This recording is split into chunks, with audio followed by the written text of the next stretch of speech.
Hi and welcome back to the channel. Today we're going to take a look at the lighting on the back of this CJ7. In the United Kingdom we have an inspection exactly the same as you do in America, in Canada, in other countries, but we have certain requirement on lighting. So this vehicle should have, to pass a UK inspection, we call it a MOT, certain requirements. It should have reversing lights, or a reversing light. It should have brake lights, and it should have indicator lights, but the indicator lights in the United Kingdom are supposed to be amber and not red. And also you have to have a rear fog light. So I need to start addressing what needs to be done to this for a UK inspection, or MOT. Now it already has a UK MOT, and I'm not quite sure how they got it through it, because straight away on the back of this CJ7 here in the UK there is no fog light. So usually what would happen would be an auxiliary fog light would be fitted down here. These, I'm guessing, are red. I haven't looked, I'm just going to take a look.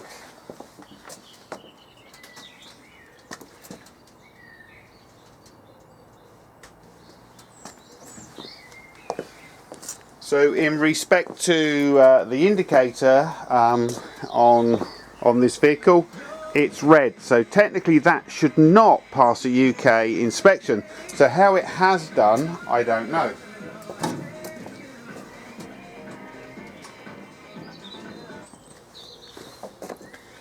So we're going to start with the fog lights, and if I just come round here into shot, the spare wheel carrier is a swing away one. It's quite decent. I have to fit a fog light on the back of this vehicle somewhere. There's a round hole in the centre here, so I was thinking about utilising this area for a fog light. So what I've done is I've purchased a Land Rover Mark II fog light. This is a fog light for a Land Rover Mark II, and it fits perfectly in the hole. So all I need to do is drill out the centre of the wheel carrier, which I have started to do, to take this in the centre there, and this is where I'm going to fit my fog light. So let's get on with that.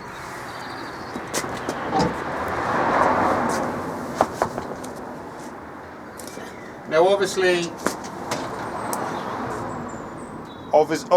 if I do this, the cabling for the fog light is going to have to run along the back here somewhere and then into the vehicle.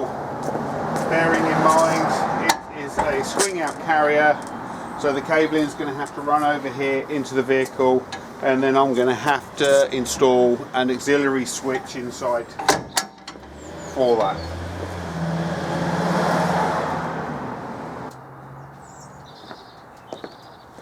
So to enlarge this hole, I'm just using a file attachment on the end of a drill just to make this slightly larger.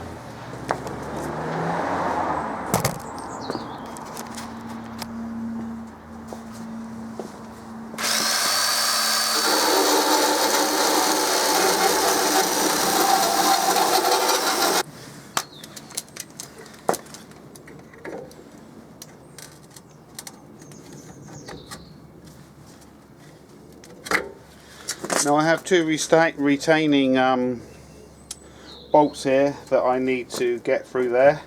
So what I'm going to do is I'm just going to drop a little bit of paint on the end of there, push this in, and where the paint touches the back, I know that's where I need to drill my holes.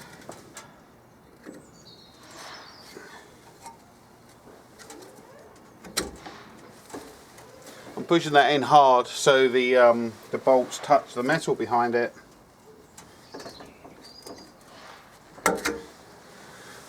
Okay, we'll move you in closer so you can see.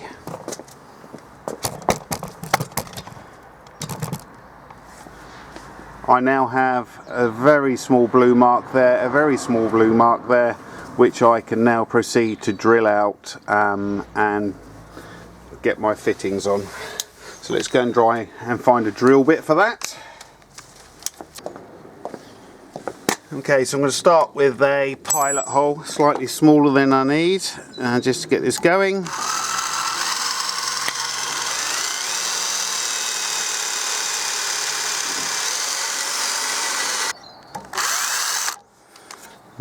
If I'm really sensible, I'd use a centre punch, but I'm too lazy to start that.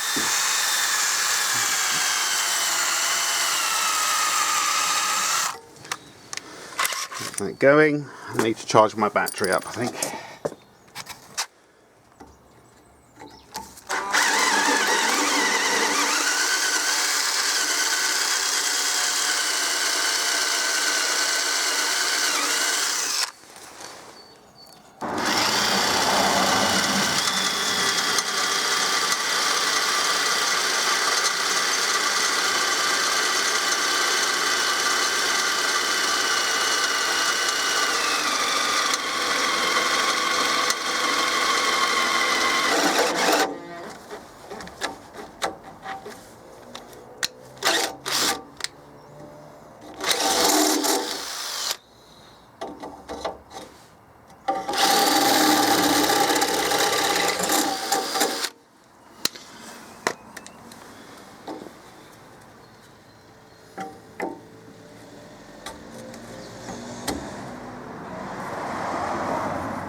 Okay, that's good.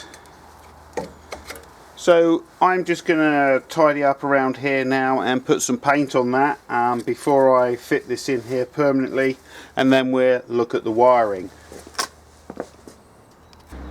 This light unit that I've chosen, a Land Rover light unit, has a sealed removable bulb connector, which I'm quite happy that when this is inserted into the hole, I'm going to be able to connect that up with the waterproof connector, and that's going to be dry. So I'm just needing to fit this in here now, put some nuts on the back which are quite small, about 8mm. I'm just going to stick some thread lock to run down those bolts sticking out there, and we'll get that in there.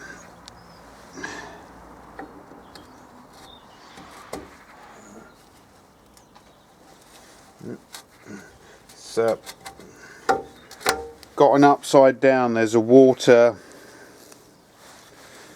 tiny hole there for condensation and water to fall out in case it gets water in it, so it will only actually fit one way. There we go. Just leaves me to get these two nuts on the back, which I'm sure you don't want to watch, which is pretty boring, and put the back wheel back on. What I'll do is I'll bring you back in a second when I've tightened this up and we've got the back wheel on. Okay, so here's the finished light installation. Obviously if I was considering putting a cover on the wheel, I couldn't have gone for this option. I think this is the best option for me. I don't want a cover. It gives me the fog light that's required by law, and I think it's neater than putting an ugly aftermarket light underneath the bumper or sticking it on the back of the vehicle. Next, obviously, we have the wiring to worry about. Record. Yeah, it's recording. Hey, another day, YouTube. Got a bit sidetracked from doing the lights. I've decided, because the sun's out today, just to spray the back end here with Raptor liner. So I've got the rear seat out and giving it a good clean and a rub down, and I'm just giving it a quick coat of the old Raptor liner.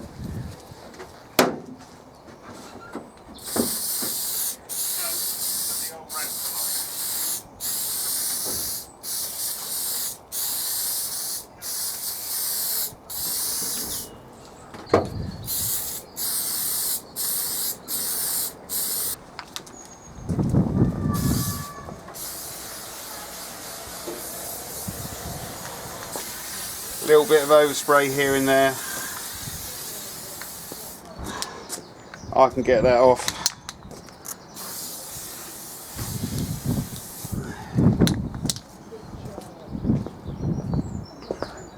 May look a mess, but wait until it dries.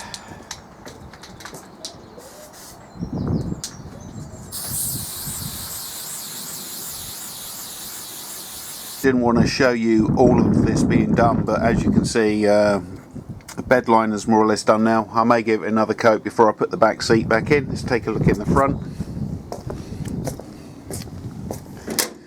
Oh, mind my rag.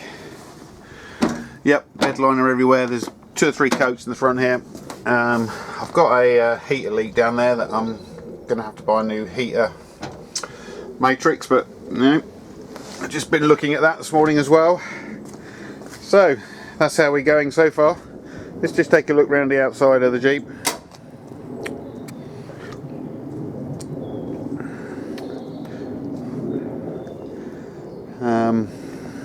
I don't think it's got a thermostat in it. I haven't got to that yet, but I've noticed that the top hose is the incorrect one, so I've just ordered one of those.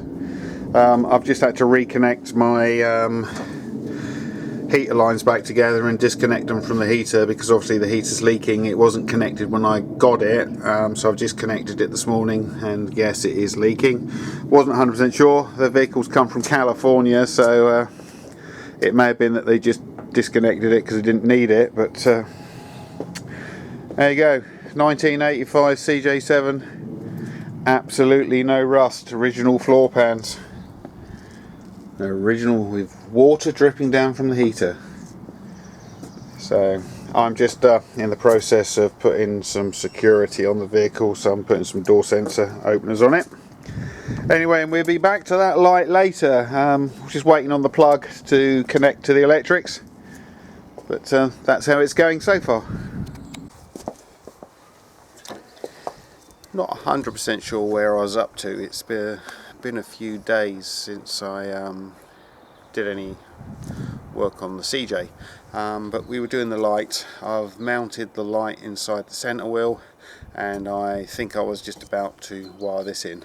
I've fitted and heat shrunk the cable into this, and my next job obviously is to put this in and wire this up. As the carrier, let's get behind the camera and so you can see, as the carrier actually comes off of the Jeep, let's move this down here. As the carrier actually comes off the Jeep, I sometimes do run the Jeep without the spare on the back, so I unbolt these and just take the carrier off. I'm going to make it so I have a connector so I can disconnect the cable down here. So we're going to fit this in the fitting, attach the cable down to here and put some connectors in there, and then we will look at running the cabling up to the switch at the front. That will be the next job. It's another day. I keep getting interrupted and I can't get this job finished. Anyway, we have the electrics wired in down underneath the vehicle. They're coming up behind the light and in the back corner here where all the cabling comes in for the lights. So that's where we're at, and what we're going to do is we are going to utilize what was or should be the heated rear window if I had a hardtop cabling. You see the red and black there, that runs in the loom and all the way down under the dash. So we're going to use that. We're going to use that wiring, like I say, and connect the rear fog light in on that wiring, and I just need to find the other end up the front and we'll connect that up to the switch, which is coming next. So just to finish off, we've connected a piggyback into the fuse box coming from the wires from the rear window. Connected that all up. The light's all working properly now. Sorry, this is a bit shaky. And we've connected up to a switch here on the dashboard. I couldn't find one with a light on, but I've changed that out. So that is now my rear fog light. So that is all working. Job done. Next job. Oh, well, I have done the next job. I've just put new door locks in. So I've just changed all the 2 door locks on it as they weren't working. But now I can actually, don't know if you can hear that, I can lock my doors.